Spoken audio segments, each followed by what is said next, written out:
vous êtes marqué par des traumatismes d'enfance, vous avez du mal, vous connaissez tous ce qu'on appelle la résilience de Boris Cyrulnik. La résilience, vous connaissez Boris Cyrulnik, il passe beaucoup à la télé, le psychiatre, tout ça. Il explique que, parce que lui, ses parents, il a connu la Shoah et tout ça, il explique que quand vous subissez un traumatisme, vous êtes déformé. Vous savez, la résilience, ça vient de la propriété des métaux. Si vous tordez un métal, il revient à sa place. Par contre, si vous tordez du plomb, il revient pas. Si vous tordez de l'alu, il a la capacité de revenir plus facilement que le plomb et l'acier. Bon, eh bien ça, c'est la résilience, c'est la capacité, malgré les déformations de la vie. Lui, il a été beaucoup déformé, ou elle, l'auditeur, c'est-à-dire qu'il a eu des traumatismes, des parents toxiques. Eh bien, il aurait été capable de retrouver une forme normale, c'est-à-dire avoir un travail normal, une famille, et être qu'une personne qui n'a pas de trouble, qui va pas à la salle. Pourquoi pas réussi? Eh ben parce qu'il n'a pas été, alors ça, il va pas le prendre bien, mais il n'a pas su être suffisamment résilient. Et ça, c'est dans le sens, peut-être qu'il n'a pas été aidé, peut-être. Oui, aussi. il n'a peut-être pas été aidé, mais en gros, on n'est pas égaux face à la résilience. Il y a des gens, vous savez, moi j'ai vu des gens qui subissent des tout petites choses, un petit divorce, enfin, c'est énorme, mais je veux dire, c'est pas des trucs graves. D'accord. Et ils ne s'en remettent jamais.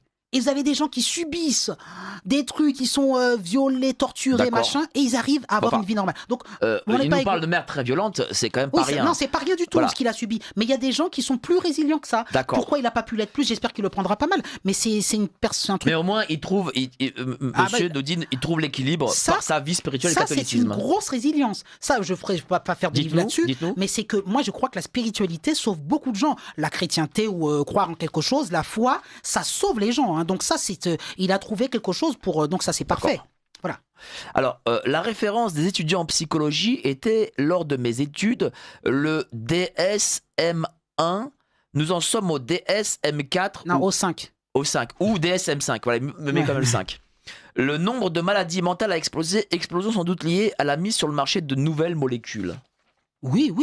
En deux mots, le DSM-3, je vais parler. Le gros revirement par rapport aux pathologies, c'est le DSM-3. D'accord. Le DSM-3, c'est-à-dire, c'est le livre de statistiques des troubles mentaux, je le répète, a déterminé que ce qui était avant de l'ordre de la psychiatrie devient de l'ordre du handicap. C'est-à-dire qu'avant, les fameux autistes, on les appelait TED, troubles envahissants du développement. Désormais, on les appelle TSA, troubles du spectre autistique, et on dit que c'est un handicap.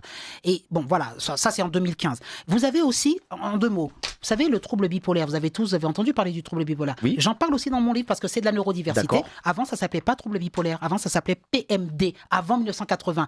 Au niveau du DSM-3, on a fait le revirement et pour l'autisme et pour plein d'affections. Et on a dit désormais, c'est un trouble plutôt neurodéveloppemental. C'est plus de la psychose. Parce que PMD, ça voulait dire psychose maniaco-dépressive. Et maintenant, on dit, c'est plus de la psychose. C'est un trouble bipolaire parce que vous avez des interactions neurochimiques mal régulées dans votre cerveau. Donc, on vous donne des c'est une évolution négative? On vous donne des médicaments. Bien sûr que c'est une évolution négative. C'est-à-dire que, j'ai pas le temps de dire tout, d'expliquer, mais il y a une part pour moi de psychose toujours dans le trouble bipolaire, ce qu'on appelle PMD avant. Mais désormais, on veut tout. Et ça, c'est l'objet de mon livre. On veut dire au sujet qu'il n'est plus que biologie. Il n'y a plus de psycho. Donc, si vous commencez à délirer, à avoir un mauvais comportement, dire non, mais vous avez le trouble bipolaire, je vais vous donner tel médicament. Et c'est vrai que c'est un médicament efficace. Hein. Pour le coup, ça marche très bien pour la bipolarité, les médicaments qu'on donne.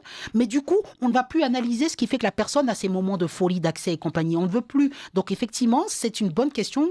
Aujourd'hui, on est dans une hyper-médicalisation et on ne veut plus faire une réflexion et le sujet ne se remet plus en question. Bon.